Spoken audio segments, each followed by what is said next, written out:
I am now going to be showing you how we divide the sleeves off of this yoked style sweater that we've been working on so far. So at the beginning of the sweater, we've cast on for the neckline. We've knit down and done all of our stripes and all of our increases. And now we need to divide the sleeves, the portion that later will come back and knit the sleeve portion. We need to get that off of our needles so that we can continue knitting and working our way down the body of the sweater. So that's what I'm going to be showing you right now. Do be aware, as we have been going all along, our stitch marker has marked the center back of our sweater. You're always going to have the little jog where your stripes join, so we just want that to be in the center back. We don't want that to be sort of at one of the seams for where our sleeves is going to be. So right there at the center back, I'll put this one out of the way, and you can see the little sample one. Just because it's boring to watch someone knit across all of the stitches in a full-size sweater, I've got a little mini sweater going here. So we've done the neckline, we've done a little bit of an increase. Our stitch marker here shows where our stripe join is. This has been our beginning of the round marker all along. And now we're just ready to follow the stitch counts that are listed for the size that you're making in the pattern. But you are going to knit across basically half the stitches for your back, because this is the halfway point. So the other half of the stitches that will become the back of your sweater are on the other side here. So we're going to knit across half the stitches for the back. And on this particular sweater, my little mini one here, that's going to be 8. So I'm going to knit across 8 stitches, and I'd knit a few just so that my stitch marker didn't fall out when I didn't want it to. 2, 4, 6, 7, 8. So once you've knit across the number for your size, depending on what size you're doing, looking at your pattern there, then the pattern is going to tell you to slide the stitches that will become your sleeves onto some waste yarn. The exact number of stitches, again, is going to depend on the size that you're doing. In my tiny little mini example, it's going to be 10 stitches. My favorite way to divide things is to actually use a tapestry needle with some contrasting color yarn. I cannot recommend highly enough, pick a yarn for your waist yarn that is a strikingly different color than the regular yarn that you're using. So I just put some waist yarn onto a tapestry needle. The pattern says slide however many stitches. So for me on my mini sweater, that's going to be 10. Slide 10 stitches. Notice when I'm putting this in, I'm putting my tapestry needle in like I'm doing a purl stitch and just sliding it across. All that means is that my stitches are not going to be twisted when they're going on to that. So 2, 4, 6, 7, 8, 9, 10. So once you've slid all of the stitches, I push the stitches that I'm not going to be using right then away from the tip so that nothing falls off when I don't want it to. And I'm just going to pull all of those stitches down onto my waist yarn. You can go ahead and take your tapestry needle off and set it aside. And I always like to tie the ends of my waist yarn together. This way, no stitches are going to accidentally fall off the ends of your waist yarn.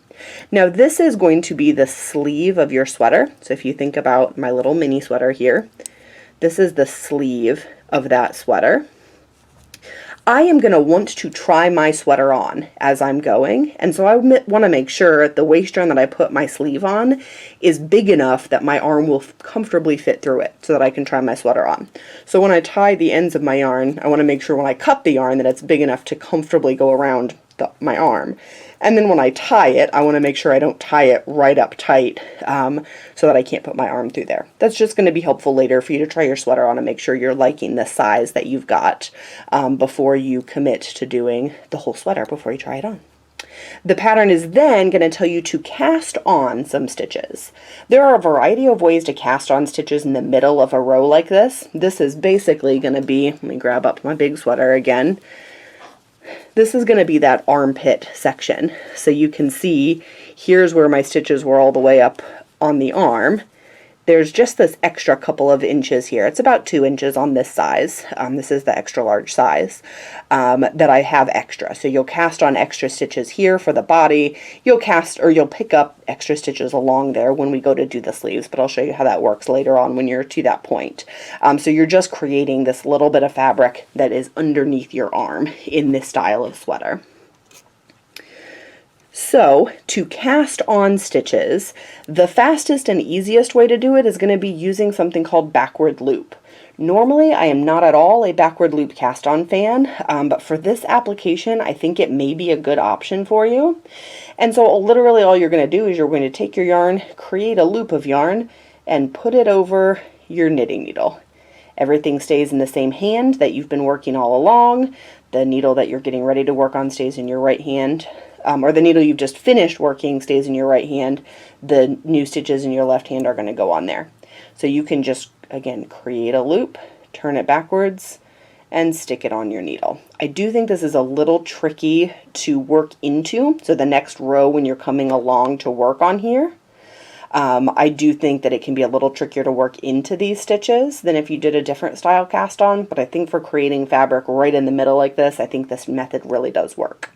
So one more time, take my loop, turn it around backwards, put it on the needle. It's the easiest way you could possibly put a loop on your needle.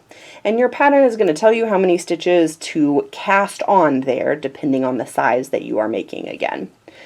And then it's going to tell us to knit across all of the stitches for the front of our sweater. And so you're just going to join it right up together. So you're going to say, oh, there's all this fabric, what do I do with it? You just kind of let it fold across itself. This is all of the fabric that is going to be your sleeve. The number of stitches that you cast on, so I took 10 stitches off, I only put a couple stitches back on again. You are not going to be putting the same number of stitches on here that you took off. You're not supposed to be. It will be a wildly different number. You'll take off like 100 stitches and put on 15 or something. It's not supposed to be the same. So you're going to have this big fabric flap, and that's where your arm is going to go later on. The pattern is going to now tell you you're going to knit across however many stitches for the front of your sweater. In my case of this mini one, that is going to be 17 stitches. I'm just going to knit across the stitches on this needle here, and then hopefully lay the little mini sweater out so you can see what we're doing, because that is how you divide the stitches for your sleeve. So you can see on here, we've got the neckline up at the top here. We've got what will become the armhole, so it kind of looks like a cap sleeve sweater or a tank top sweater at this point. And then we've got all of the stitches that are going to be on the front and the back, the main body of our sweater here. So you're going to just follow the pattern instructions, doing the exact same thing again. So if the pattern tells you to knit 17 stitches and that's across the front, we're going to knit our 17.